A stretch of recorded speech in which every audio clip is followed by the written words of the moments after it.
sí vamos a empezar con unas primerinas que yo pensé que eran necesarias. ¿Sí?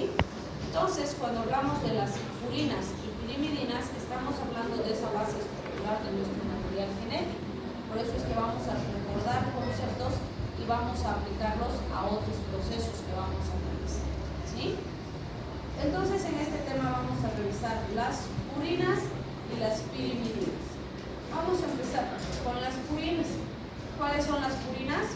Adenina, guanina y oxalquina. Y sus complementarios van a ser las pirimidinas.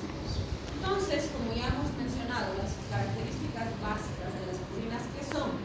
Su base nitrogenada, su estructura de doble anillo de las bases, porque fíjense, tiene una pentosa y tiene una isosa. Todas tienen dos anillos en su estructura. Y esos dos anillos se ensamblan al azúcar pentosa. Aquí está el azúcar pentosa, que en este caso es una desoxirribosa. Y vamos a ver que esa unión de la base nitrogenada con el azúcar se va a producir a nivel de su nitrógeno 9. Ahí está el nitrógeno donde se está uniendo. Ya dijimos que estos dos van a ser el nucleósido.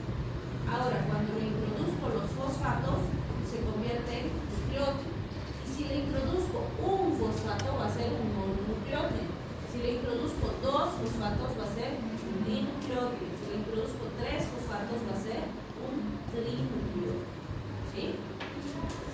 Bien, además, vamos a hablar, como les estaba mencionando al principio de la clase, que para sintetizar esas purinas tenemos dos vías metabólicas importantes: la síntesis de novo de purinas y la vía de recuperación. La que estábamos viendo era la vía de recuperación. Entonces aquí vemos primero la síntesis de novo de purinas. ¿Qué significa esto? Básicamente sintetizar purinas nuevitas desde cero.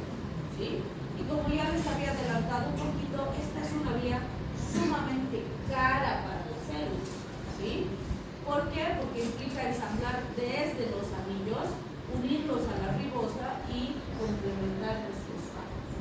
Entonces tienen dos estadios: la formación de IMP o inosina monofosfato y la conversión de ese IMP en GMP y AMP. Para eso es que les decía que usamos un montón de energía. ¿Sí? Entonces esto se produce en el hepatocito del sol celular.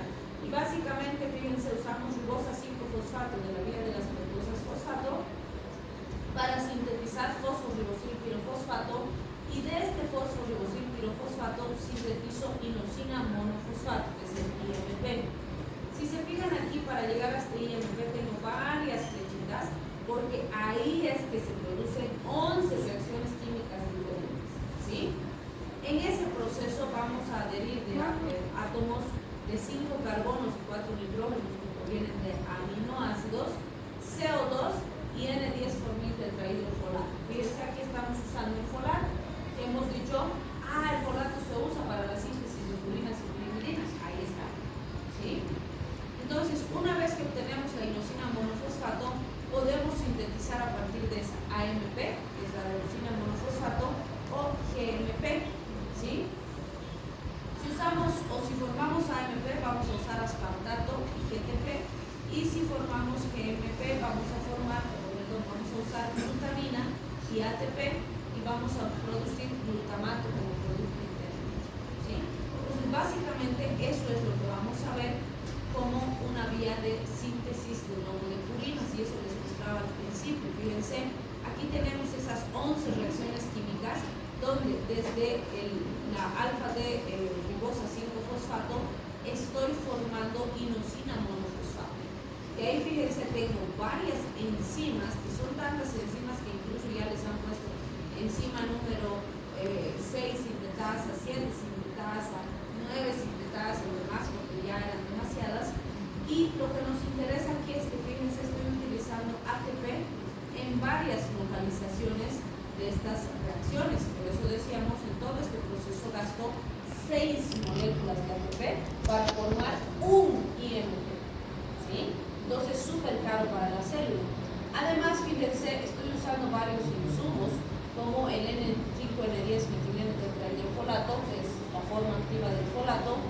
Estoy usando glutamina, estoy usando magnesio, magnesio, estoy usando lisina, estoy usando varios otros aminoácidos en varias reacciones para obtener finalmente el IMP, ¿sí?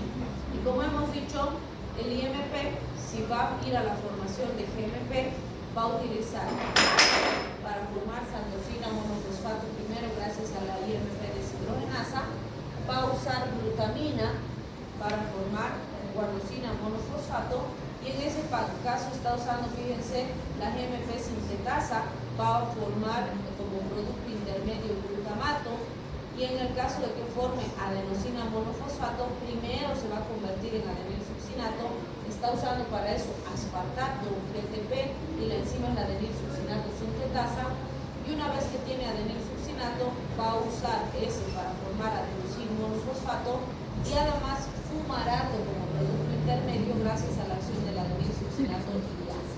Entonces, fíjense, todo ese proceso, como hemos descrito antes, se relaciona con un alto gasto energético, ¿sí? Y aquí, como decíamos, ese IMP forma AMP o GMP, y esos dos se usan para formar cadenas de DNA, cadenas de RNA, paquetes energéticos como ATP, GTP y demás, y cuando ya se han utilizado, los puedo desechar como ácido úrico, como hemos mencionado, ¿sí?